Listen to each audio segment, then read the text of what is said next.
Hello YouTube, Multi-Double-M68 here, along with another update. This will be video number 3 on the Smith & Wesson M&P Bodyguard 380. As you look here, I finally got it back. A couple of weeks ago I came out with an update video. I had bought this pistol brand new back in September, and unfortunately, there were some issues with the magazine popping out or dropping out each time I fired it, and I sent it in for warranty repair at Smith & Wesson. Unfortunately, I was promised 4 to 6 weeks, but eventually it extended out to 8 weeks when I put out the video, that last video. The last time I spoke to the rep, I pretty much raised hell at them for taking so long, and either give me a new gun or give me my money back. I mean, it was ridiculous for them to have the pistol so long. And I guess one of the things they told me was that the reason for the delay was that they didn't have any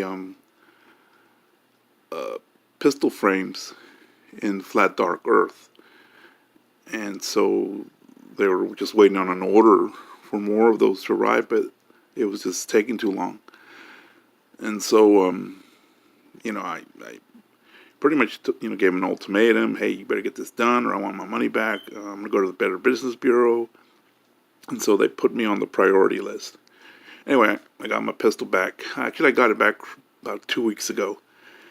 I picked it up from the FedEx on November 24th. So, but at the end, if you calculate the time I didn't have this pistol, it was close to almost 9.5 weeks. I didn't have this pistol. It was not in my possession.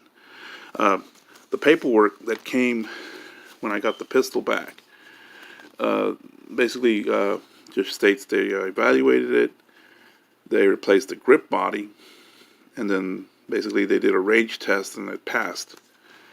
And so now, I guess to compensate me for it taking so long, when I purchased this, it was just your regular Bodyguard, but because it took so long, they gave me one in flat dark earth, but with a crimson trace.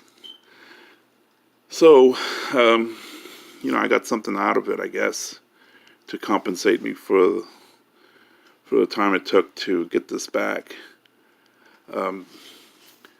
So that was a good treat to see, at least. I'm not too much into laser sights or lasers, but for the time it took me to get this back, I was well pleased.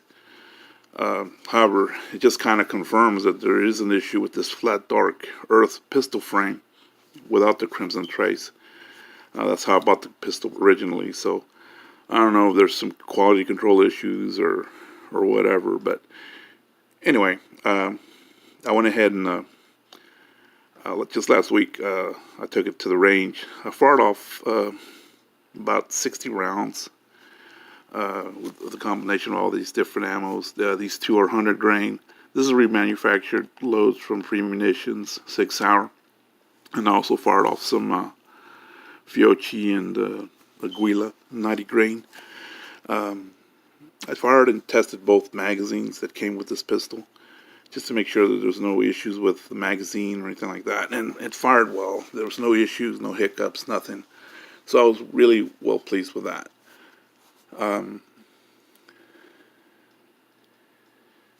Aside from that, I mean, to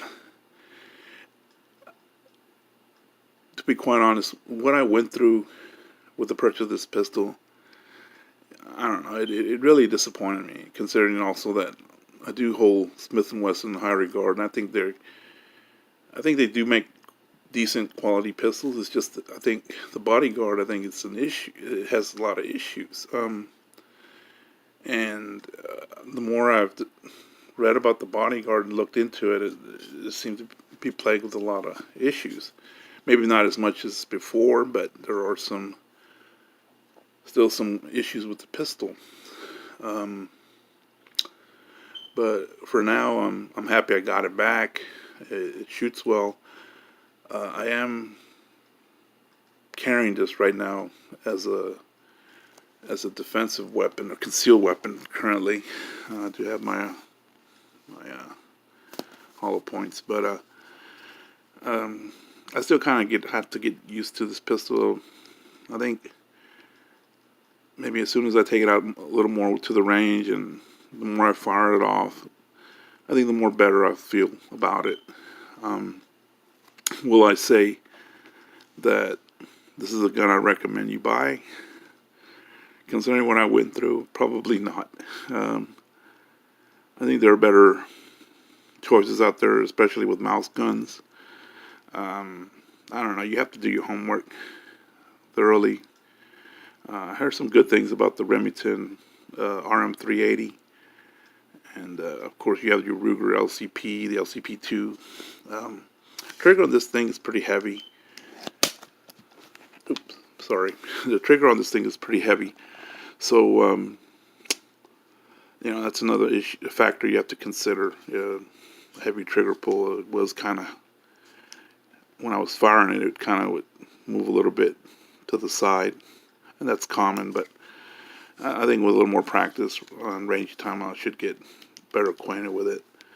But anyway, that's all I really have to say. I'm glad I got my pistol back, and I'm just hoping it continues to perform well. And if it does, then I'll be happy. If I do see more glitches on it, then I definitely won't hesitate to sell this off and get something else. But I'll probably move away from the mouse guns. Anyway, this is just an update on this Bodyguard. Finally got it back after 9.5 weeks. Thanks to Smith & Wesson for giving me the Crimson Trace. But still, 9.5 weeks is a long time. Anyway, hope you enjoyed this video. Hope it's informative, and take care and God bless.